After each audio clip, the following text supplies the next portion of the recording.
हमारे चैनल रिश्ते नाते समाज सेवा सोसाइटी में आपका स्वागत है।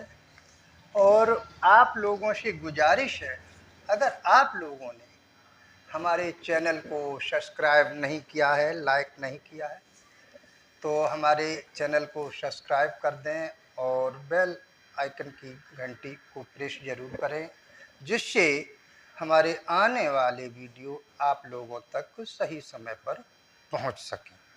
तो चलिए, आज हम आपको अपने इस चैनल के माध्यम से बताएंगे कि जो लंका के राजा रावण के भाई विभीषण बताए जाते हैं, वो असल में किसके पुत्र थे और रावण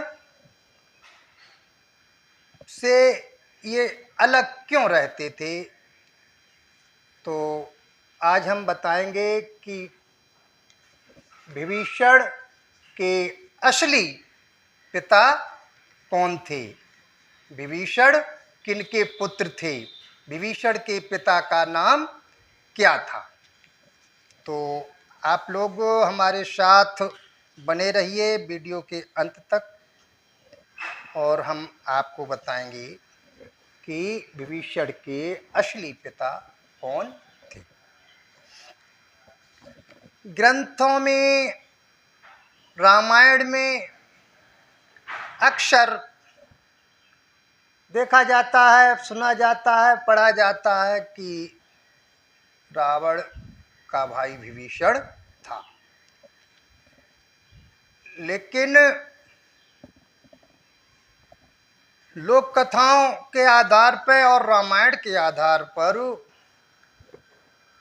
रावण का भाई विभीषण नहीं था। रावण का भाई विभीषण नहीं था। रावण का भाई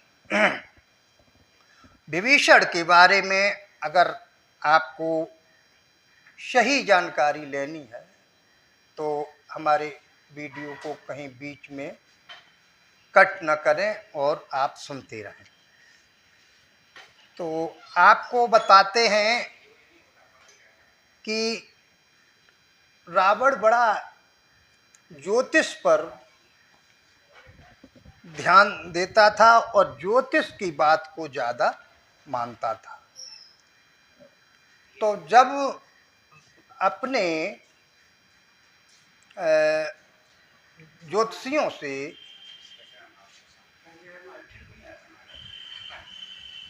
पूछा एक बार, तो ज्योतिषियों ने बताया कि आप बहुत ऊंचे विद्वान हो, सब कुछ हो, लेकिन आपकी मृत्यु राजा दशरथ के ज्येष्ठ पुत्र के हाथ से होगी। क्या बताया ज्योतिषियों ने कि आपकी मृत्यु राजा दशरथ के ज्येष्ठ पुत्र के हाथों से होगी, या ज्येष्ठ पुत्र आपकी मृत्यु का कारण बनेंगे। तो ये बात रावण को बहुत दिमाग में गूंजी और रावण ने सोचा कि हम राजा दशरथ के पुत्र ही नहीं होने देंगे, जिससे कि वो हमारी मृत्यु का कारण बने और हमको मार सके। तो राजा दशरथ भी एक होनहार, कुशल, बलवान व्यक्ति थे और राजा थे। तो उन्होंने देखा कि उनकी एक बार रावण ने जब ये देखा कि राजा दशरथ का ज्येष्ठ पुत्र हमारी मृत्यु का कारण बनेगा, तो रावण ने क्या किया कि रावण ने एक निशाचरी थी जिसका नाम था निक्सा या केशनी, निक्सा या केशनी, जो रावण के राज्य में रहती थी। तो उससे, और केशनी या निक्सा बहुत रूपवान थी और सुंदर थी। तो रावण ने उस राक्षसी को वहाँ भेजा, कहाँ, जहाँ दशरथ का राज्य था वहाँ पर। तो एक बार जब दशरथ शिकार को गए तो उसी जंगल में निक्सा या केशनी की मुलाकात हुई। तो उस पर राजा दशरथ मोह मुग्ध हो गए, रूप की सुंदर थी। तो वो भी, जो केशनी थी, वो भी राजा दशरथ को अपनी तरफ आकर्षित करके बुलाया। और तब उस केशनी ने राजा दशरथ का जो के साथ संभोग किया और उसके सब वीर को सुखा दिया, उसके सब वीर को सुखा दिया, और जिससे कि उनके संतान न हो पाए। तो केशनी के एक बेटा और एक बेटी हुई, जिसको रावण ने पाला पोसा। और उधर राजा दशरथ के जब घर पहुँचे तो उन्होंने देखा कि अब हम संतान पैदा करने में असमर्थ हैं, तो उन्हें बहुत चिंता हुई। फिर उन्होंने तमाम दान किया और पुत्रेष्टि यज्ञ कराई। पुत्रेष्टि यज्ञ में मतलब ऋषि मुनियों ने की, तो वो ऋषि मुनियों का दिया हुआ वरदान था। तो उससे उनके ये राम, लक्ष्मण, भरत, शत्रुघ्न पैदा हुए थे।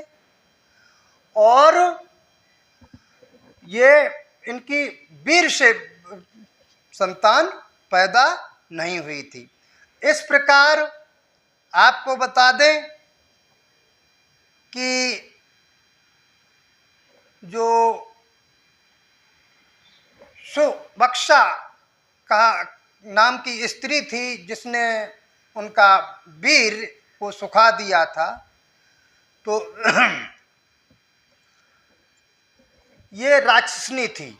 और एक कहानी ये है कि राजा दशरथ जब रावण ने ज्योतिषियों से पूछा, तो ज्योतिषियों ने बताया कि तुम्हारी मृत्यु का कारण दशरथ का ज्येष्ठ पुत्र। तो रावण ने ब्रह्मा से कहा कि हमें ऐसा वरदान दो कि जिससे दशरथ के कोई पुत्र पैदा ना हो, उसका वीर सूख जाए। तो ये सब कहानियाँ, तमाम तरह की कहानियाँ हैं, जिसमें क्या है कि राजा दशरथ का जो वीर राक्षसनियों द्वारा रावण ने सुखवा दिया, और उनको पुत्रेष्टि यज्ञ से ये 4 बच्चे पैदा हुए। तमाम अनेक कहानियाँ हैं। और रामायण में भी एक चौपाई है जो 623 पेज पर है, नाथ दशानन में कर भ्राता। नाथ दशानन कर में भ्राता, निश्चर वंश जन्म सुर त्राता। तो विभीषण ने खुद कहा कि मैं वैसे तो निश्चर वंश में रह रहा हूँ, लेकिन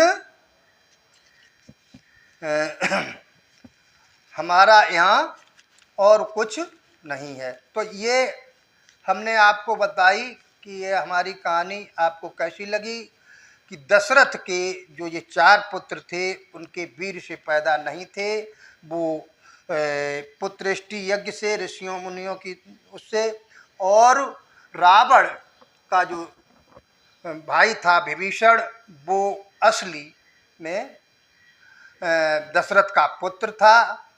और दशरथ की 4 संतानें नहीं, दशरथ के 7 संतानें थीं, जिसमें विभीषण और एक बेटी और एक बेटा और 4 जो पुत्रेष्टि द्वारा।